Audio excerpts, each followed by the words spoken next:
Hello, this is Shanna Smith, and today we're going to be talking about reviewing some changes within FERPA. Okay, the very first piece we're going to consider is just the definition of FERPA.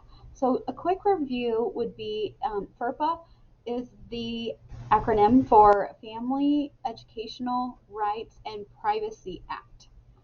Basically, what this does is it makes sure that schools maintain the confidentiality of all student related information or any information that would make them personally identifiable.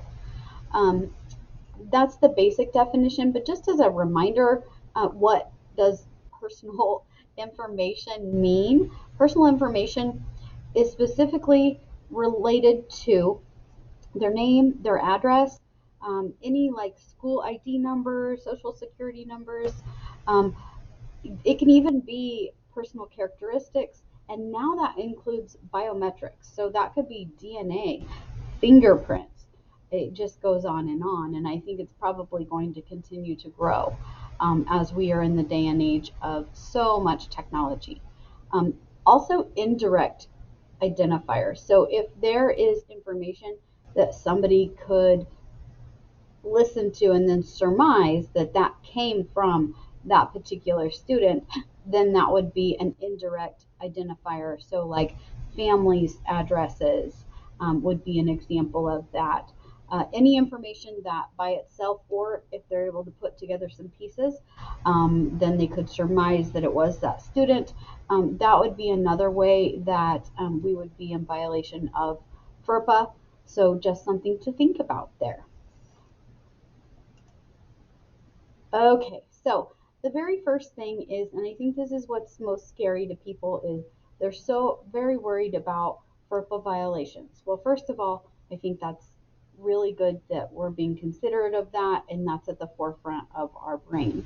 But while we're looking at that, I think I always think of myself personally. Oh my gosh, I don't want to violate FERPA. I need to make sure. So what I want us to consider then is more than just us, a bigger picture. So when we are entering into a contract with another company, say, we all have these systems that manage our grades and things. We need to make sure what are they doing with the information that we're providing to them.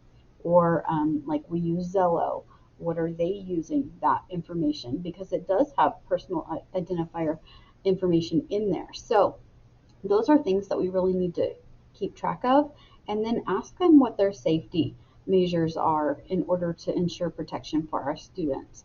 Um, that's a major piece is the third party disclosures. We need to also, just a reminder, if we get information that is from an educational document, we cannot divulge that information to anyone that is not within our school system. So that is not something that can be discussed outside of the school setting where it would be necessary or pertinent. And I think the next one, I think we're all vaguely familiar with this. Social media can be our friend or not so much. We need to be very considerate of what information we choose to put on social media and make sure that necessary releases have been signed and we are following the guidelines of any of our students that are involved. So some of their parents may not want a picture of them to be posted online, or specific information. So those are some things to consider. Um, I think the main goal here is not to make it this big scary thing, but to just ensure more understanding. I think all of us really want to do the best we can in our job. And so, what that does mean is we need to be aware of what's necessary to be compliant. So, we need to make sure that we train all new employees and then regularly review the FERPA rights and protections and even the exceptions with our staff. We need to make sure that everybody's, first of all, aware of policies and procedures. And then if there aren't any in place, we need to comprise procedures and policies and then implement those. and review them regularly because we may need to make adjustments in this rapidly changing world. Encrypt our files and emails. I think this is one that maybe is not done frequently enough. So that would be an area I think we could all improve on. We need to, again, make sure that our third party vendors are compliant with FERPA. We need to also be considerate of the student's age. This is one of those, we could be in a violation situation if we were to divulge information if the student is over 18 and does not live in the home anymore and is not attending school. So we really need to be aware of when those privacy rights shift over from the parents to the student. We need to additionally make sure that, yes, we can share information internally within the school because we need that in order to function and do our job. But we also need to be considerate of how we're sharing that sensitive information. And I don't just mean personal identifiable information. There's other sensitive information about students that would be considered in their student record. And we need to make sure that the way we're communicating that isn't something that could be easily um, for accessible for someone else outside of the intended person. So just to consider that. We also need to make sure that we're visiting with parents and making sure that they know what is involved when we're having release forms for students to sign or parents to sign. We need to make sure that they're aware that there's an opt-out option. Sometimes people just sign everything and maybe don't fully understand. I strongly encourage everyone to read everything they sign. But then I think we need to teach our students to do that as well. So they're not signing away their rights or protected information. We need to make sure that they're being aware of that. One piece that I think is kind of interesting is some things don't fall under FERPA. And this one was a little, uh, I forgot about this, I guess is what I'm saying. And so personal notes, um, law enforcement records, medical or psychological notes, personal records, those aren't covered by FERPA. Now, when I say that, they're not covered by FERPA. But like for me, I'm a licensed school counselor. I'm a certified school counselor. Additionally, I'm a licensed professional therapist. And so under the Kansas Behavioral Science Regulatory Board, I do have other obligations to keep confidentiality at hand. So I have to be mindful of that. So make sure if you have any other certifications or qualifications that you're additionally considering those responsibilities that may fall outside of your FERPA.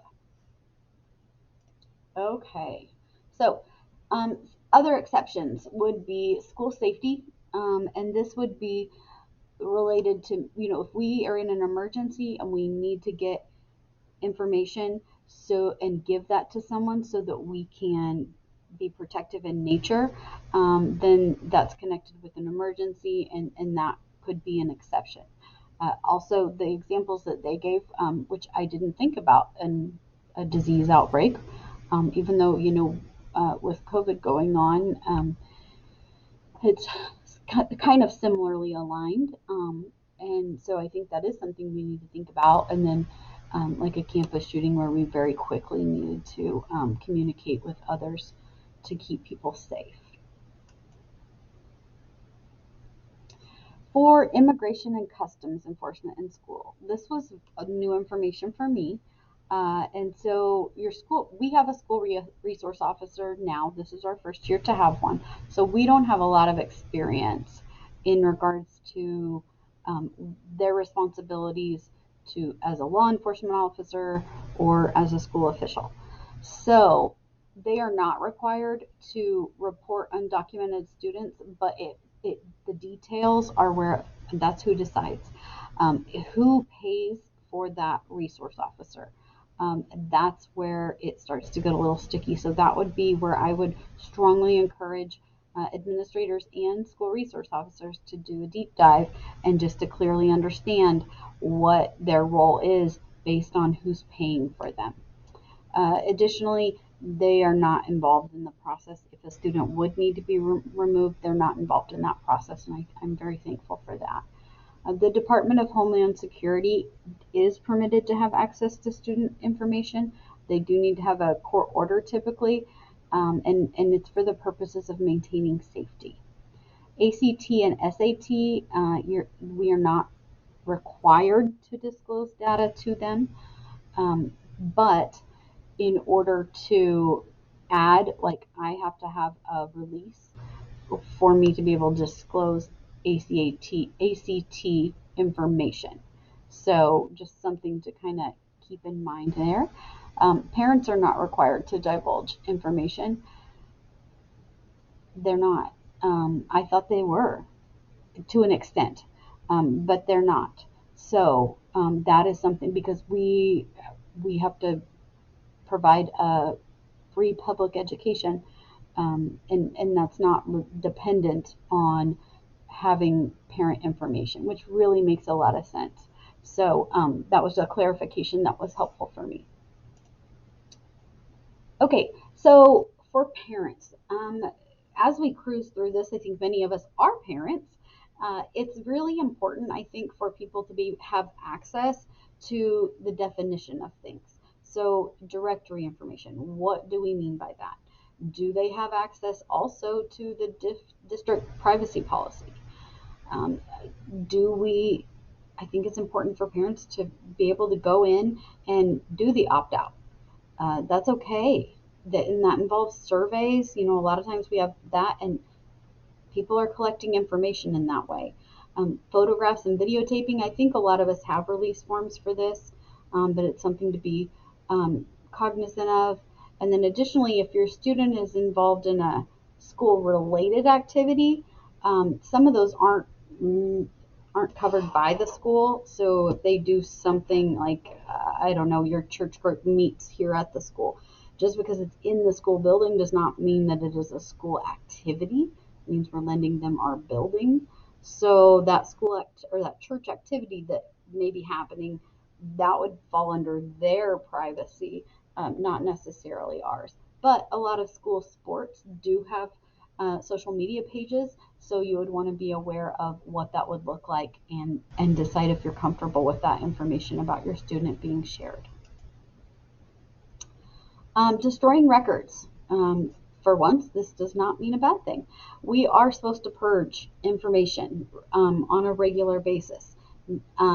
And there's not a set guideline related to FERPA. I thought that was kind of interesting, but it makes sense. FERPA's umbrella is really specifically related to collecting and safeguarding student information. So outside of that, we need to look at what our policies are as far as destroying this FERPA information from our third-party vendors. Not something I ever really would have thought about, so that's a really good point. And then we need to follow our district policy as far as record retention and destruction, and follow whatever those steps are. We need to make sure we do that on a regular basis. There's no reason to store information that is kind of past its expiration date. There's no reason to take that additional risk in keeping it protected, so we might as well get it destroyed and move forward. So school resource officers, just a little bit more for them. They are there to help protect staff and students, but there's a lot of other considerations as far as what they can and cannot do.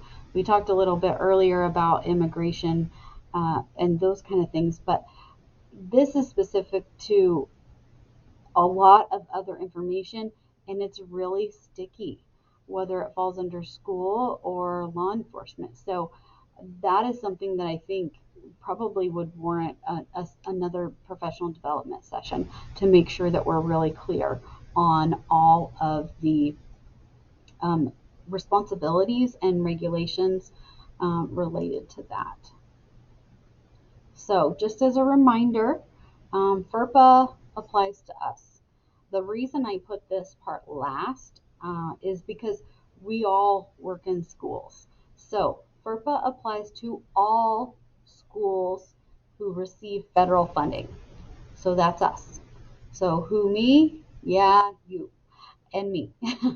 So they are continuing to do FERPA investigations. They've decided now to do them, but on a case by case level, and then they'll decide how deep to investigate and if that's necessary. They're hopeful that this will be a more effective and efficient way to get the response time down so that people can have conclusion to their issue and on a quicker basis. So those are things that I think we need to think about on a regular basis ourselves. I did go ahead and post my correlation, my relevant information, and my reflection here. This definitely ties to our assignment.